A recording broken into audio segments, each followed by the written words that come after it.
Hamas has controlled the Gaza Strip since 2007 and last year launched the deadliest attack on Israel since the Holocaust. On a Jewish holiday, Israel declared war, invading Gaza on a mission to eliminate the militant group.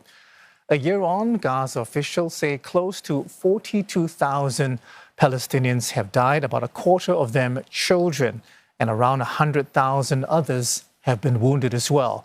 The UN estimates that around 1.9 million people have been displaced. That's almost the entire population of the country.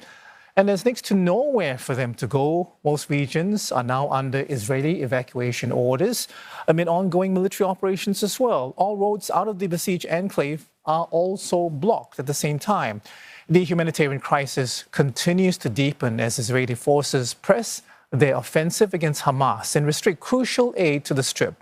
A UN-backed assessment says almost 500,000 Palestinians are at risk of starvation.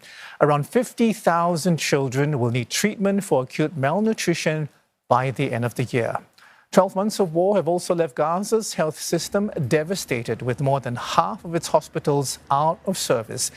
As Israel broadens its incursion into Lebanon, healthcare workers there are increasingly fearful, with at least 50 paramedics reported killed in strikes over the last 2 weeks.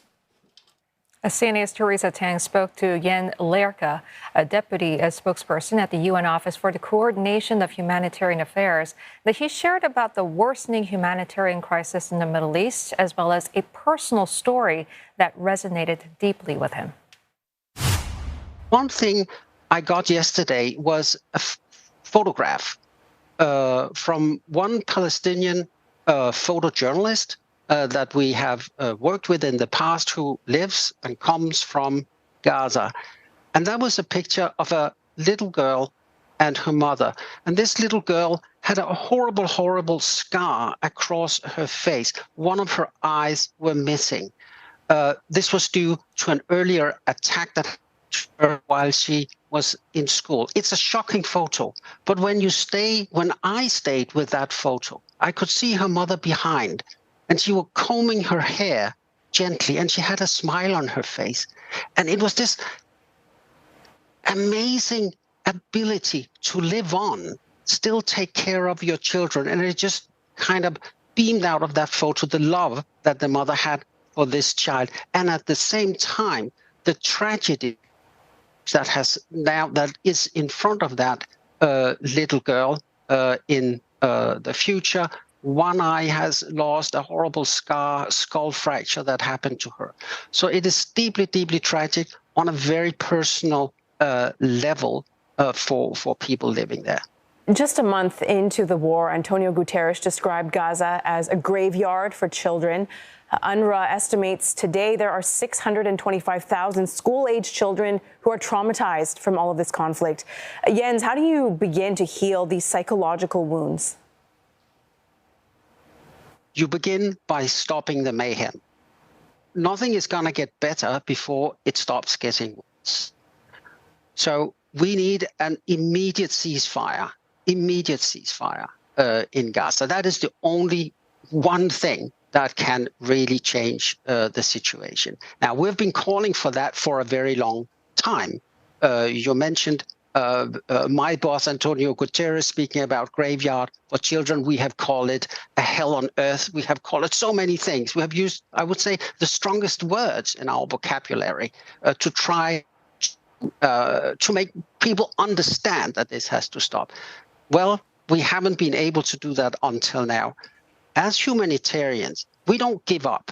So even while the fighting continues, we do everything we can to get food, water, healthcare, vaccinations, and so on to people who need it. So as an irreducible minimum, at least allow us to do that until there can be a political solution to the crisis. And here it's important to think about the future, because when you traumatize an entire generation of children in Gaza, but mind you, also in other places in the region, including Israel, where we're also terrified for what is happening to them, you ruin your own next generation.